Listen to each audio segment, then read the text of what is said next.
بسم اللہ الرحمن الرحیم۔ شروع کرتا ہوں اللہ کے نام سے جو بڑا مہربان نہایت رحم کرنے والا ہے۔ ایک کافر جوان اپنے چچا کی بیٹی پر عاشق ہو گیا۔ اس کا چچا حبشہ کا بادشاہ تھا۔ جوان اپنے چچا کے پاس گیا اور کہا، چچا جان، مجھے آپ کی بیٹی پسند ہے، میں اس کی خواستگاری کے لیے آیا ہوں۔ بادشاہ نے کہا، کوئی بات نہیں، لیکن اس کا مہر بہت بھاری ہے۔ جوان نے کہا، جو کچھ بھی ہو مجھے قبول ہے۔ بادشاہ نے کہا کہ مدینہ شہر میں میرا ایک دشمن رہتا ہے، اس کا سر میرے پاس لاؤ، اس وقت میری بیٹی تمہاری ہوگی۔ جوان نے کہا، چچا جان، آپ کے دشمن کا نام کیا ہے؟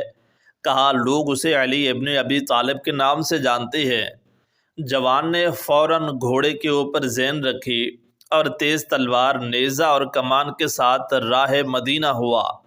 جب شہر کے نزدیک ایک تپہ کے اوپر پہنچا تو دیکھا کہ ایک عربی جوان نخلستان میں باغبانی و بیلچہ چلا رہا ہے۔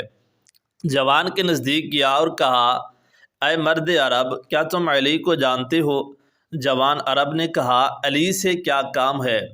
اس نے کہا، اپنے چچا جو کہ حبشہ کا بادشاہ ہے، اس کے لیے علی کا سر لینے آیا ہوں، کیونکہ اس نے اپنی بیٹی کا حق مہر علی کا سر قرار دیا ہے۔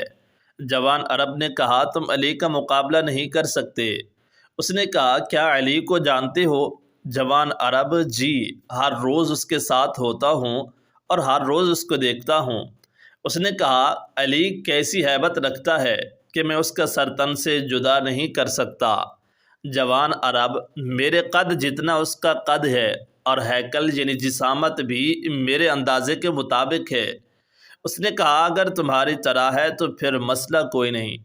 مرد عرب نے کہا، پہلے تم مجھے شکست دو، پھر میں تم کو علی کا پتہ بتاؤں گا۔ کہا، شمشیر و تیر و کمان و سنان۔ کہا، آمادہ ہو جاؤ۔ جوان اونچی آواز میں ہنسا اور کہا، کیا تم اس بیلچے سے مجھے شکست دو گے؟ پس تیار ہو جاؤ۔ شمشیر کو نیام سے نکالا، پھر پوچھا کہ تمہارا نام کیا ہے؟ مرد عرب نے جواب دیا، عبداللہ۔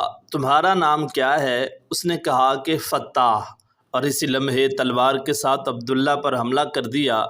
عبداللہ نے چشم زدن میں اس کو کندھے اور بازو سے پکڑا اور آسمان کی طرف بلند کیا اور زمین پر دے مارا، اور اس کا خنجر اپنے ہاتھ میں لیا اور بلند کیا۔ اچانک دیکھا کہ جوان کی آنکھوں سے آنسو جاری ہو رہی ہے۔ مرد عرب نے کہا، کیوں رو رہے ہو؟ جوان نے کہا، میں اپنے چچا کی بیٹی کا عاشق تھا، آیا تھا تاکہ علی کا سر اپنے چچا کے لیے لے جاؤں تاکہ وہ اپنے دختر مجھے دے دے، لیکن لگتا ہے ابھی آپ کے ہاتھوں سے مارا جاؤں گا۔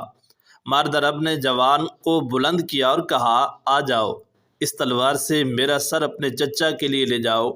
اس نے پوچھا، تم کون ہو؟ کہا، میں اسد اللہ الغالب علی ابن ابی طالب ہوں۔ اگر میرے سر کی وجہ سے خدا کے بندوں میں سے کسی کا دل شاد ہوتا ہے تو میں حاضر ہوں کہ میرا سر تمہارے چچا کی بیٹی کا حق مہر ہو جائے۔ جوان زور زور سے رونے لگا اور آپ رضی اللہ تعالی عنہ کے قدموں میں گر پڑا اور کہا، میں چاہتا ہوں کہ آج سے آپ کا غلام بن جاؤں۔ اسی طرح فتح بنام قمبر علی ابن ابی طالب کا غلام ہو گیا۔ امید کرتے ہیں ویڈیو پسند آئی ہوگی۔ ویڈیو پسند آئی ہے تو اپنی رائے کا اظہار کیجیے گا، آپ اپنے دوستوں کے ساتھ لازمی شیئر کر دیجیے گا۔